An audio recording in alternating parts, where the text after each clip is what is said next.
DB হারুনকে ভয় পায় নাই, থানার ওসিকে ভয় পায় নাই, ডিজিডিএফ এনএসআই যারা দলীয়করণ করেছিল হাসিনা তাদেরকে ভয় পায় নাই।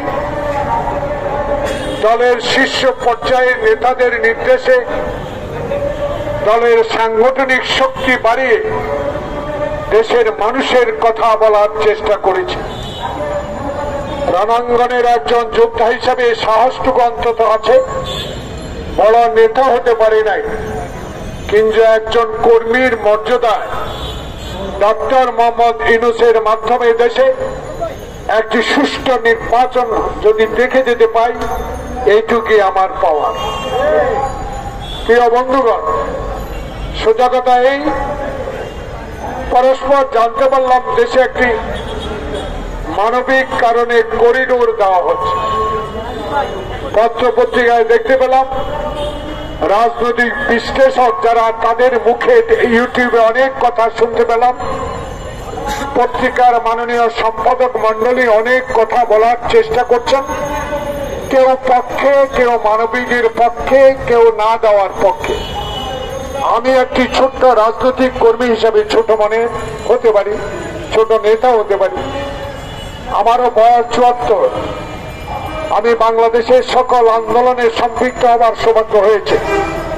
এই কথাগুলি বলার নিজকে গুণান্বিত করার জন্য নয়, শুধু মনে করিয়ে দিতে চাই, ডক্টর মোহাম্মদ ইউনূস আপনি পৃথিবীর ইতিহাসে একটা সম্মান এনে দিয়েছেন আমাদেরকে।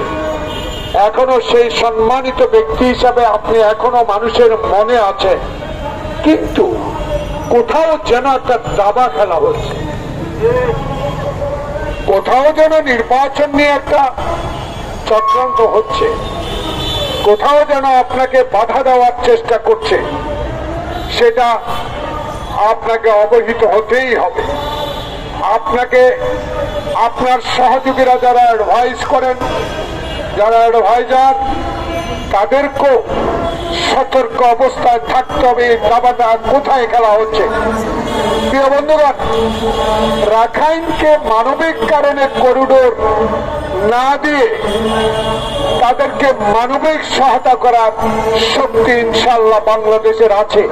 যেহেতু বাংলাদেশে ইতিপূর্বে লক্ষ লক্ষ রোহিঙ্গাকে আশ্রয় দিয়ে বিশ্বের দরবারে একটি সুনাম অর্জন করেছে। আমি একটি ক্ষুদ্র মানুষ হিসাবে একটা কথা বলতে চাই।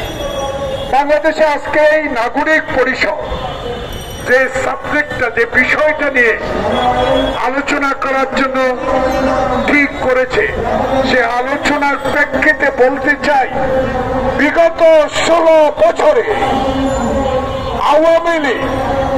আওয়ামী লীগের নেতারা, আওয়ামী লীগের সহযোগী সংগঠকের নেতারা, সামান্যতম পদ পদবি যারা পেয়েছে আওয়ামী লীগের, তারা বাংলাদেশে যে সম্পদ লুট করেছে, যদি এই সরকার চেষ্টা করে এই সম্পদ উদ্ধার করে এর রাখানোর জন্য যে কোনো একটা দ্বীপ রাষ্ট্র কিনে দিতে পারে। মানবিক দিক চিন্তা করলে অনেক কিছুই চিন্তা করা যায়, কিন্তু বাংলাদেশে এমন সমস্যা সৃষ্টি করা যাবে না যাতে আবারও আমরা কোন ষড়যন্ত্রে পড়ে যাই, আবারও যেন আমাদেরকে এই করিডোর নিয়ে আবার আন্দোলন না করতে হয়। তাই সরকারের কাছে করিডোরের প্রশ্নে আমি অনুরোধ জানাবো, বিচার বিবেচনা করে যেই সরকার গঠন করবে যে দল, আপনার অধীনে নির্বাচন দিয়ে সেই সরকারকে এই বিষয়ে সিদ্ধান্ত দেওয়ার জন্য আমি বিনয়ের সহিত আপনাকে অনুরোধ জানাবো। বন্ধুগণ, আওয়ামী লীগের নেতাদেরকে গ্রেফতার করা হয় না।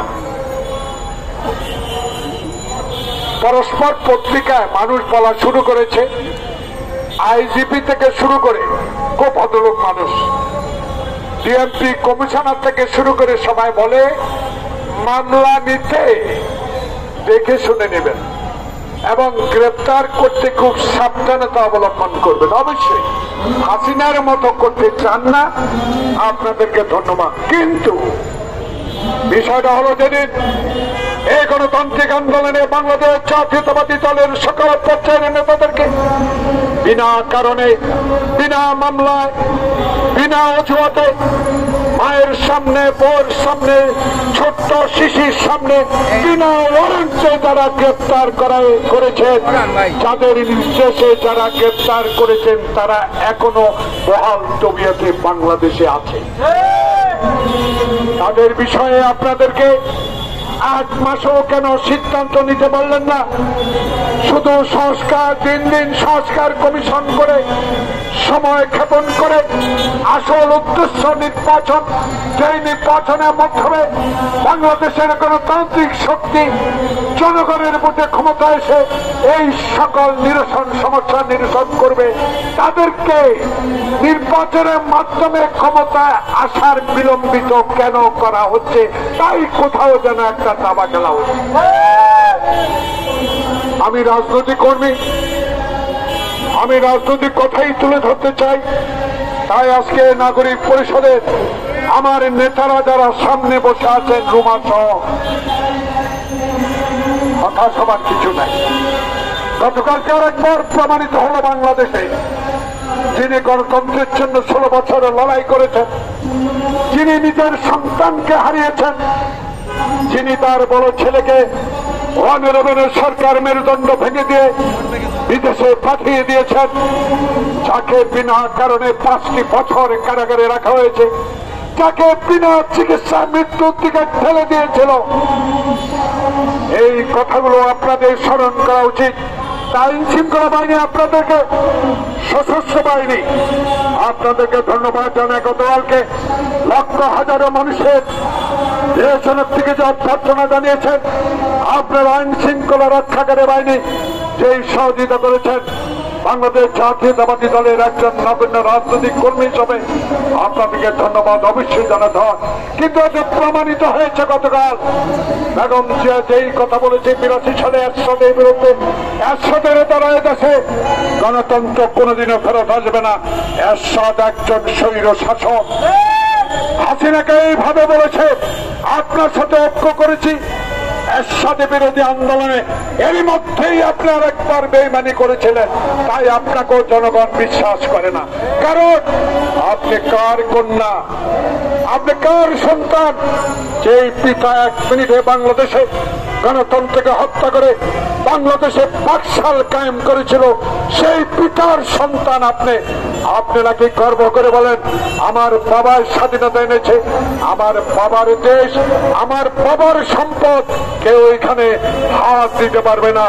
আল্লাহর কি রহমত, জনগণের কত দুর্দর্শ আন্দোলন, এই ছাত্র জনতার মুগ্ধের রক্তের বিনিময়ে আপনি বাংলাদেশে এখন নাই। আপনার অহংকার ভেঙে চুরমার হয়ে গিয়েছে। আপনি এখন ভারতে মোদির কাছে বসে এখনো ষড়যন্ত্র দাবার চাল চালছেন। বাংলাদেশের জনগণ আপনাকে আর কখনো এই দেশে রাজনীতি করতে দিতে আসবে না, যতক্ষণ না পর্যন্ত আপনার বিরুদ্ধে 100-র উপরে মামলা, সে মামলার বিচার না হবে।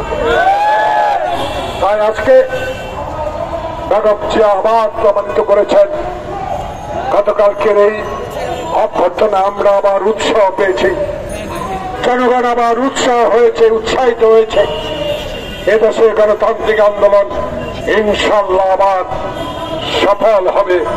যারা 4000 উপরে বিএনপি নেতাকর্মী আত্মহত্যা দিয়েছেন। আস্থা এবং গুণগত মানের ঠিকানা আবুল খায়ের অ্যান্ড আদার্স। এখানে আস্থা, বিশ্বাস এবং ভালোবাসায় আপনার স্বপ্ন পূরণের জন্য রয়েছে নিত্য নতুন এবং ক্লাসিক সব টাইলসের কালেকশন। নামি দামি ব্র্যান্ডের রড, সিমেন্ট, প্রত্যাশিত মাপ ও দামে রয়েছে আপনার আস্থা অর্জনের প্রতিশ্রুতি।